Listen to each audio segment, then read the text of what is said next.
তোকে দেখতে পেয়েছি হঠাৎ, তুই বর্ষা বিকেলের ঢেউ, তুই আমার কাছের কেউ, তুই চাদরে ওড়ানো রাত, তোকে দেখতে পেয়েছি হঠাৎ, দিয়েছে কি হাওয়া হয়েছি।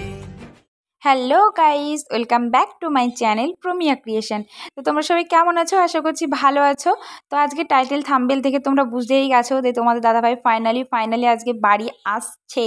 ঠিক আছে, মানে ওর আস্তে আস্তে প্রায় রাত্রি 11টা বেজে যাবে। তার কারণ হচ্ছে ওর সন্ধ্যাবেলায় ফ্লাইট ছিল, ফ্লাইট থেকে নেমে এসে তারপরে শিয়ালদা থেকে ওখান থেকে ট্রেনে রাত্রি 11টায় পৌঁছাবে আমাদের এদিকে, মানে বাড়িতে আর কি একদম। তো এদিকে দেখো তাও ঠিক ঠিকানা নেই আর কি, ট্রেন যদি লেট চলে তাহলে আরও লেট হয়ে যেতে পারে। আর এদিকে দেখো আমি সারা দিন তো বাড়ি ঘর দৌড় পরিষ্কার পরিচ্ছন্ন গোছাতে কাজে লেগেছিলাম। তো তারপরে একটুখানি ভাবলাম যে শুধু কি ঘর বাড়ি পরিষ্কার করলেই হবে, নিজেকেও তো একটু সুন্দর করে সাজিয়ে তুলতে হবে, কারণ 3 মাস পর বরমাসে বাড়ি আসছে, তার সামনে যাব কিভাবে যাব।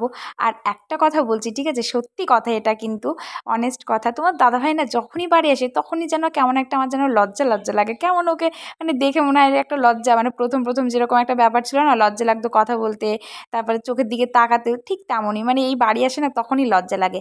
তো যাই হোক, এদিকে দেখো আমি মুখটা একটু ফ্রেশ করার জন্য বেসনটা গুলে মুখে লাগিয়ে নিয়েছি, কারণ একটু ফ্রেশ দেখায় মুখটা, আর আমি তো সেরকম কিছু মুখে মাখিও না, তো ওই জন্য আর কি ক্রিম টিম সেরকম আমার ব্যবহার করা হয় না, বাট ওটা একটু ইউজ করলাম কারণ একটু মুখটা ফ্রেশ লাগবে।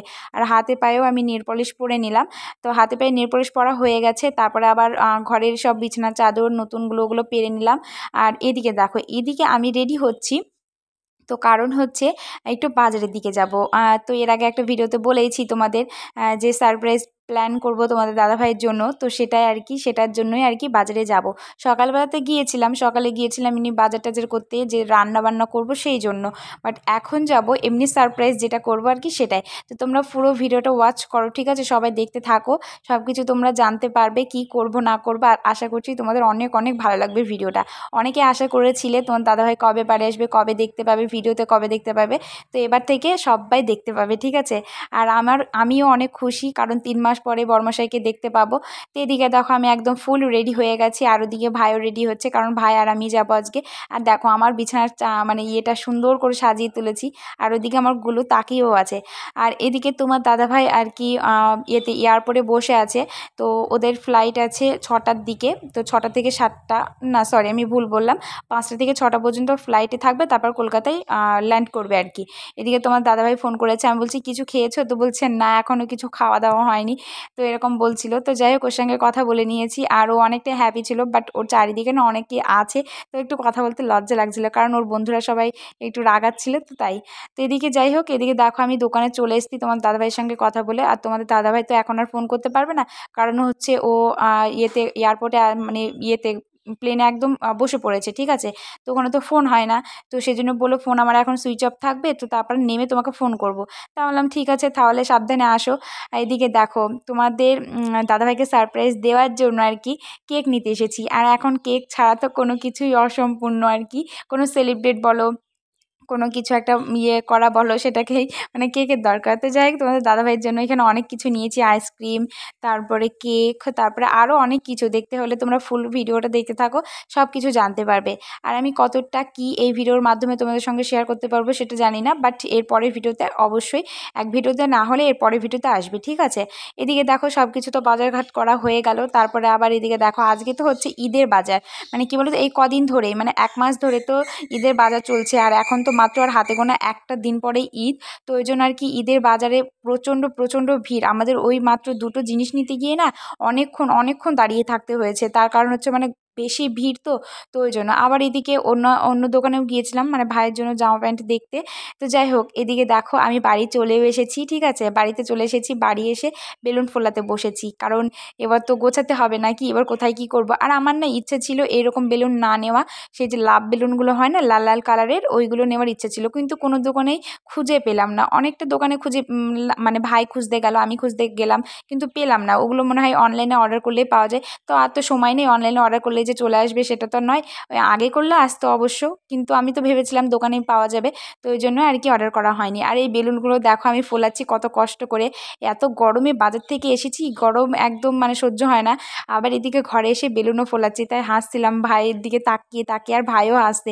তো ভাইকে এবার বলবো ফুলিয়ে দিতে। তো যাই হোক এই কটা বেলুন নিয়ে এসেছিলাম, তার মধ্যে আবার 5-6টা মতো ফেটেও গেছে, ঠিক আছে, তাই কমেও গেছে অনেকটা।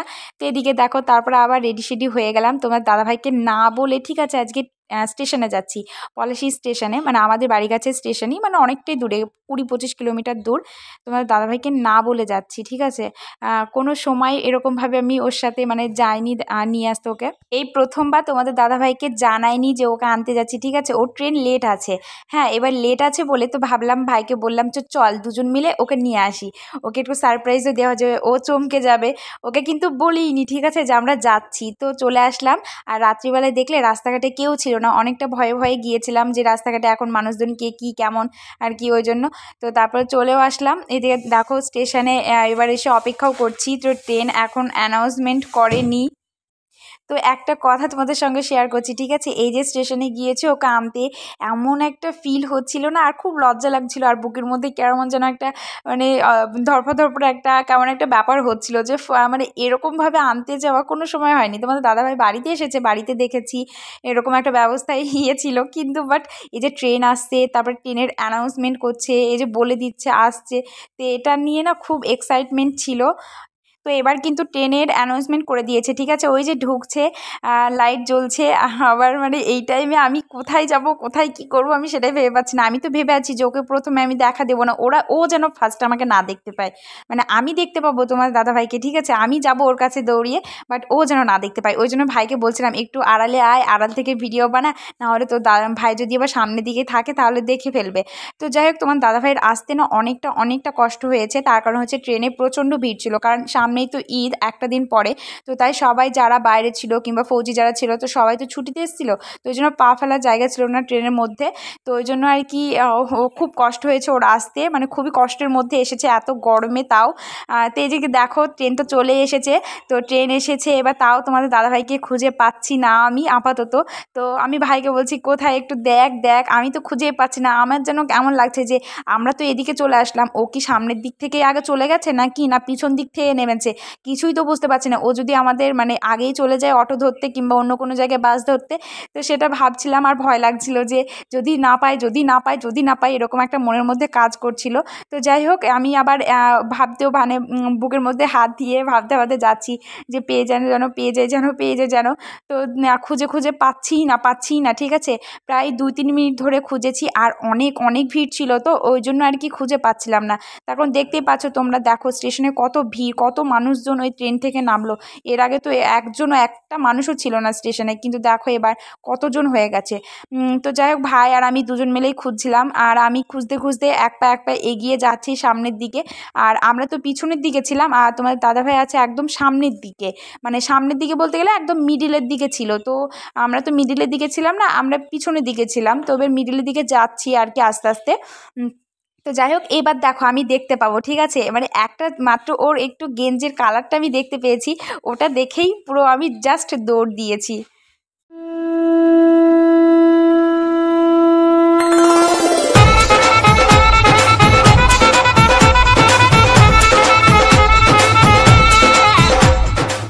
তো ফাইনালি খুঁজে পেয়ে গেছি তোমাদের দাদাভাইকে, তারপর দুজনে গল্প করতে করতে বাড়ি যাব। আর তোমাদের দাদাভাই না অনেক শখে ছিল, মানে সারপ্রাইজ পেয়ে গেছে, ভাবতেই পারিনি যে আমরা আসবো আর কি। তো দেখে ও পুরো চমকে গিয়েছে আর অনেক হ্যাপি হয়েছে, তো খুব ভালো লেগেছে। তো যাই হোক আর আজকের ভিডিওটা বেশি বড় করব না, আজকের ভিডিওটা এই পর্যন্ত, ঠিক আছে। কালকে আসবে তোমার দাদাভাইকে কীভাবে সারপ্রাইজগুলো প্রেজেন্ট করলাম। তো যাই হোক সবাই ভালো থেকো।